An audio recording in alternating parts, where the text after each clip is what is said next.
আমরা জানি আজকে যারা স্টেজে আছেন এদের নেতৃত্বে আমরা দীর্ঘ 17 বছর আন্দোলন করে এই স্বৈরাচারী খুনি হাসিনাকে বাংলাদেশ থেকে আমরা তলাতে সক্ষম হয়েছি। কি সত্য না? সে আজকে কোথায় পিছে পালিয়ে গেছে, তাই না? সে তার স্বামীর দেশে বসবাস করছে। আর আমরা আন্দোলন করেছি দেশের জন্য, মানুষের জন্য, যার কারণে আমরা আপনাদের কাছে রয়েছি। এবং প্রকৃত আপনারা বিএনপি বলে আজকে এই তারিখে বিপুল পরিমাণে দেখছি জনগণের আমাদের সমাগম ঘটছে। ভাইয়ের আমরা তো আমাদের একটাই কথা হচ্ছে, একটাই দাবি হচ্ছে, ইদানিং কিছু চাতক পাখির আগমন ঘটেছে, যারা কারেন্টের পোলে, গাছের ডালে, বিভিন্ন ছালে তারা ওই কি বলে আপনার বিলবোর্ড লাগিয়ে বেড়াচ্ছে। এরা হলো চিহ্নিত কুচক্রী মহল। আর আমরা যারা এখানে রয়েছি, বিএনপির ত্যাগী নেতা কর্মী রয়েছে, যারা আপনাদের সাথে রয়েছে, যতদিন আমরা বেঁচে থাকবো ততদিন আপনারা আপনাদের সাথে থাকবো, তো কোনো সন্দেহ নাই। ভাইরা আমার, বাংলাদেশকে নিয়ে চলছে চরম ভাবে ষড়যন্ত্র। আজকের বিএনপি সারা বাংলাদেশের মাও মাটিকে নিয়ে আমরা রাজনীতি করছি।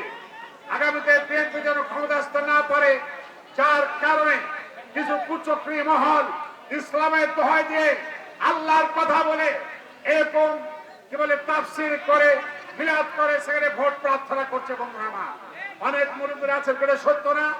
কিন্তু আমরা জানি মহান আল্লাহ পাক আমাদেরকে সৃষ্টি করেছেন। আমাদের ধর্ম যে ইসলাম, ইসলাম হচ্ছে শান্তির ধর্ম। ইসলামে অশান্তি বলে কোনো কিছু নাই। বন্ধুরা আমার, তাই আমরা এখানে এসেছি আপনাদেরকে নিয়ে একসাথে আমরা ইফতারি করব। আমরা প্রকাশ্যে বলতে চাই, যারা ধর্ম ব্যবসায়ী, ধর্ম করে ব্যবহার করেন, বিভিন্ন তাফসীরে বিভিন্ন দিয়ে ধর্মের কথা বলেন, অমুক প্রতীককে ভোট দিলে বেহেশতে যাওয়া যাবে, অমুক প্রতীককে ভোট দিলে বেহেশতে যাওয়া যাবে না, এই ধরনের ভণ্ড ব্যবসায়ীদেরকে, এই ধর্ম ব্যবসায়ীদের থেকে আপনারা বিরত থাকবেন। ঠিক আছে না? আবার দেখতে পাচ্ছি অনেক মা বোনেরা ওনাদেরকে নিয়ে নিয়ে গ্রামে গ্রামে ঘুরছে, আর একটাই কথা বলছে, অমুককে ভোট দিলে আপনারা বেহেশতে যাবেন। নাউজুবিল্লাহ। বেহেশতের মালিক একমাত্র মহান আল্লাহ পাক।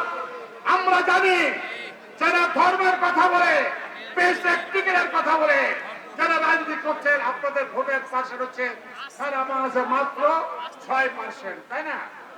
মাত্র হলো 6%। এরা এরকম কি বলে স্তরকে যে ভোটের কথা বলছে।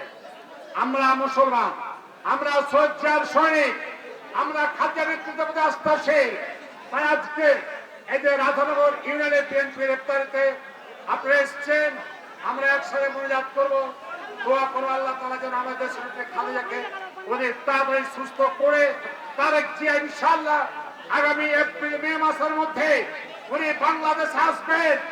ইনশাআল্লাহ আমাদের মাতা, আমাদের দেশের নেত্রী এবং খালেদা জিয়া চিকিৎসা শেষে সুস্থ হয়ে উনি ইনশাআল্লাহ আগামী এপ্রিল মে মাসের মধ্যে উনি বাংলাদেশে আসবেন। আগামী ডিসেম্বরে নির্বাচন হবে, জনগণের প্রত্যক্ষ ভোটে, আমরা ভোট চুরির মাধ্যমে না, আমরা জনগণের প্রত্যক্ষ ভোটে আগামী নির্বাচনে বিপুল ভোটের ব্যবধানে বিএনপি জয়লাভ করবে। যে ভাইরা শিক্ষিত রয়েছেন, যাদের চাকরি হয়নি, যারা লুটেরা লুটতরাজ করেছেন, এই লুটেরাদেরকে দেখে আপনাদেরকে আমাদেরকে সাবধান থাকতে হবে, এবং যারা কুচক্রী মহল, এদের থেকে দূরে থাকতে হবে। এই আহ্বানকে আমি বারবার প্রশেষ করছি। খোদা হাফেজ। বাংলাদেশ জিন্দাবাদ, খালেদা জিয়া জিন্দাবাদ, শহীদ জাবর হোক, তার জিয়া জিন্দাবাদ। আসসালামু আলাইকুম।